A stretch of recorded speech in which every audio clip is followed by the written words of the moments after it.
Kung ikaw ay nakukulangan sa iyong kumpiyansa sa iyong sarili, self-confidence, ginawa ko itong video na 'to para sa'yo.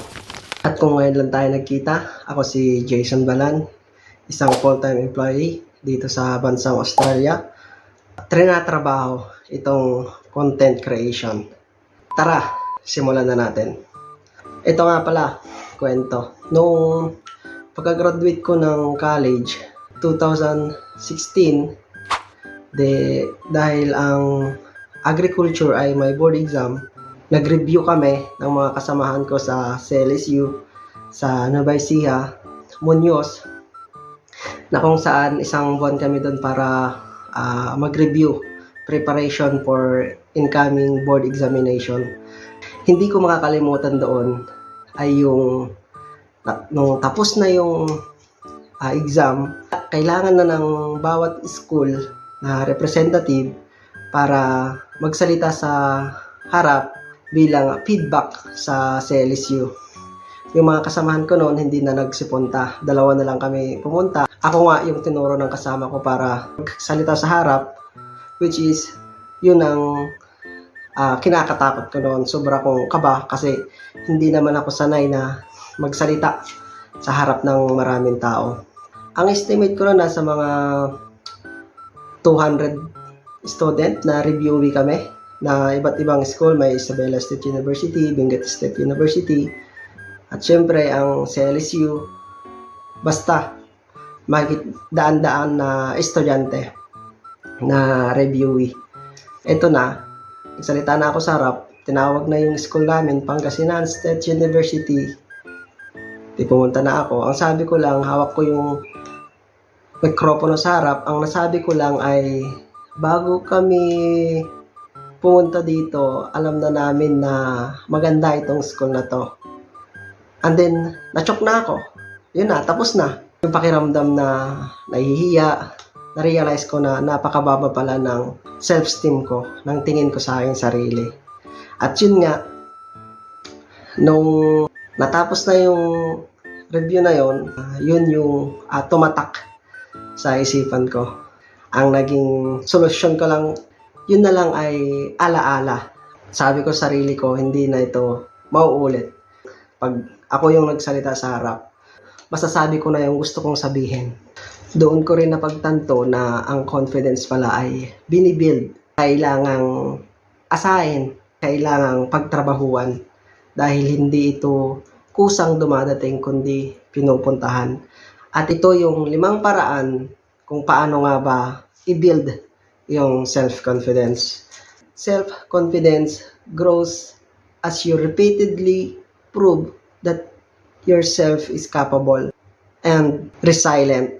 Number 1, develop a positive mindset. Kasi marami kang agam-agam, marami kang worried, doon nawawala yung kumpiyansa mo sa iyong sarili. Ang masasabi ko dito, napakahalaga na knowing God, isa yan sa magbibigay sa iyo ng confidence na kung ano ka ay kumpleto ka na, kung ano ka ay tanggap ka ng Diyos. At Jeremiah 29:11 na, for I know the plans I have for you, plans to prosper you and not to harm you, plans to give you hope and a future. Ibig sabihin, plano na ng Diyos na bigyan tayo ng pag-asa, bigyan tayo ng kinabukasan at magandang future. I believe in God at I believe His Word. Isa pa, mag-focus tayo sa kung saan tayo magaling. Mas doon nag-grow yung ating confidence. Weakness na yan ay mayroon at mayroon yan, but the thing is focused in your strength. Number 2, set and achieve a small goal. Goal this week, makakapag-push up ka ng 10 push-up. Natapos mo yon, you need to celebrate that. Isa yon na minor success. Boost confidence, yung kumpiyansa sa iyong sarili. Pangatlo, take care of yourself. Physical health, eat well, get enough rest. Tamang pahinga, nakakapagpaganda yan, nakakapagpapogi yan. Nararamdaman mo, you feel best, feeling good physically, improve mental well-being. Learn and practice skill. Ang pagbabasa ng libro ay nakakadagdag ng kaalaman at nakakadagdag ng kumpiyansa sa iyong sarili. At mas marami kang natututunan, mas marami kang nadidiscover about yourself. Mas nai-enjoy mo kung ano yung nandyan na nadidiscover mo sa iyong sarili. Paulit-ulit mo tong ginagawa, mas nadadagdagan yung iyong feeling comfortable. Panglima, surround yourself with positive people. Limit exposure to individual situation that drain your confidence. Mas maganda na sumama ka sa kaparehas mong interest kasi mas makaka-accumulate ka confidence, doon ka na-uplift, you belong to that community.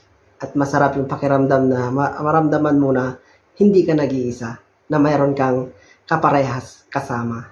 I believe na you cannot give if you don't have. Hindi mo maibibigay kung wala ka. Bakit ko nga ba ito sinasabi? Kasi darating yung time, magkakaroon tayo ng next generation, yung mga anak natin, kailangan natin silang turuan sa bagay na to.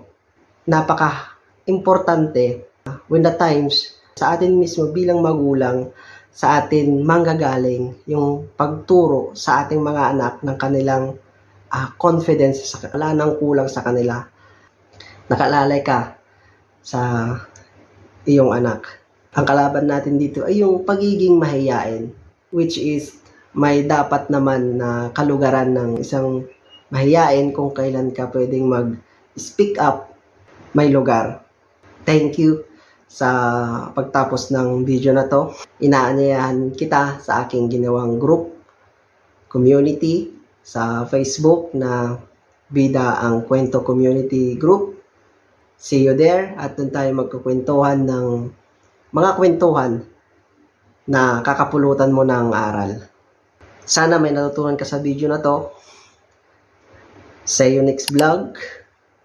Marami pa tayong i-upload na videos tulad nito. Sa mga gusto pong mag-support ng ating channel, meron po tayong mugs, personalized mugs na ang nakalagay ay You Become What You Believe, na available lang po sa Pilipinas. At muli, ako po si Jason Balan ang nagsasabing huwag kang mag-alala kung palubog yung araw dahil darating yung mga bituin. Hanggang dito na lang. See you next vlog. Bye-bye!